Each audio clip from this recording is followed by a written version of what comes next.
Teman guru yang hebat, pada saat ini saya akan men-sharingkan topik growth mindset atau pola pikir tumbuh.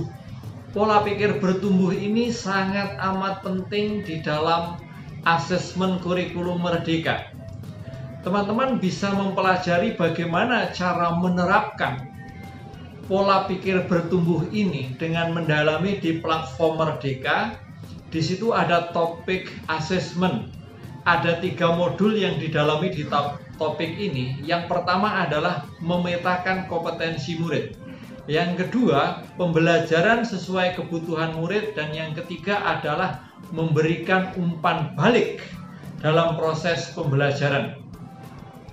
Pola bertumbuh atau growth mindset pertama kali dicetuskan oleh seorang psikolog dari Stanford University, yaitu Carol Dweck. Dia mengatakan kurang lebih demikian.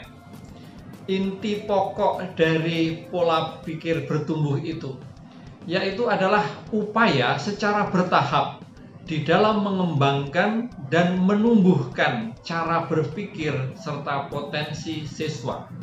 Penting sekali secara bertahap upaya menumbuhkan dan mengembangkan cara berpikir dan potensi siswa. Yang kedua, keterampilan dan bakat itu merupakan sesuatu yang dapat dicapai dan dikembangkan melalui usaha dan ketekunan. Disinilah pentingnya usaha dan ketekunan, saudara-saudara.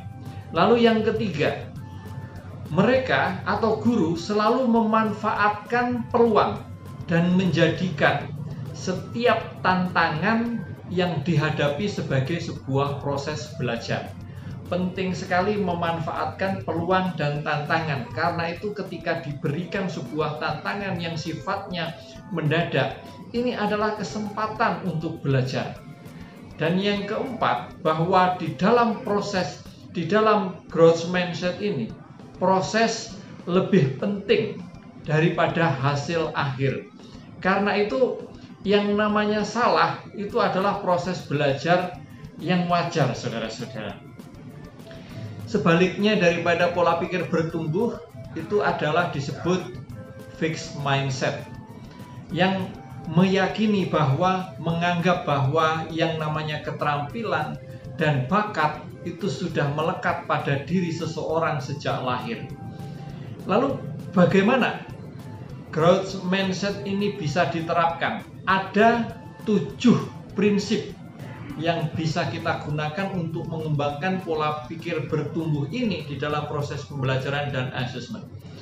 Yang pertama, kesalahan dalam proses belajar itu wajar. Karena itu siswa didorong untuk berani mencoba, tidak usah takut membuat kesalahan.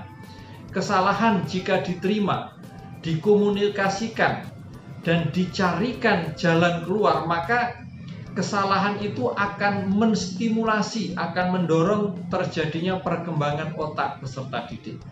Yang kedua, belajar itu bukan masalah kecepatan, tetapi apa? Tentang pemahaman, tentang penalaran, tentang penerapan, tentang kemampuan menilai dan berkarya secara mendalam. Prinsip yang ketiga, ekspektasi pendidik yang positif ini sangat penting di dalam mengembangkan kemampuan siswa. Yang keempat, setiap peserta didik itu unik, berbeda-beda dan mempunyai keistimewaan masing-masing. Karena itu maka setiap peserta didik itu mempunyai peta jalan belajar yang berbeda, tidak perlu dibanding-bandingkan, dan karena itu muncul yang namanya diferensiasi pembelajaran. Yang kelima, pengkondisian lingkungan belajar baik secara fisik maupun psikis ini sangat mempengaruhi pencapaian proses pembelajaran, saudara-saudara. Karena itu maka guru diharapkan mampu membuat sebuah kondisi baik fisik maupun psikis yang mendukung. Yang keenam, melatih dan membiasakan peserta didik untuk melakukan asesmen diri, self-assessment, asesmen antar teman, dan refleksi diri. Dan di sini penting banget yang namanya feedback.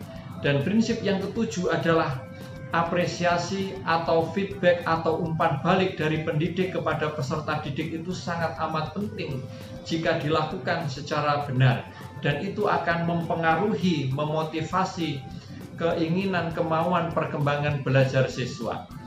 Bicara mengenai umpan balik, pola pikir bertumbuh ini ada tangga umpan balik.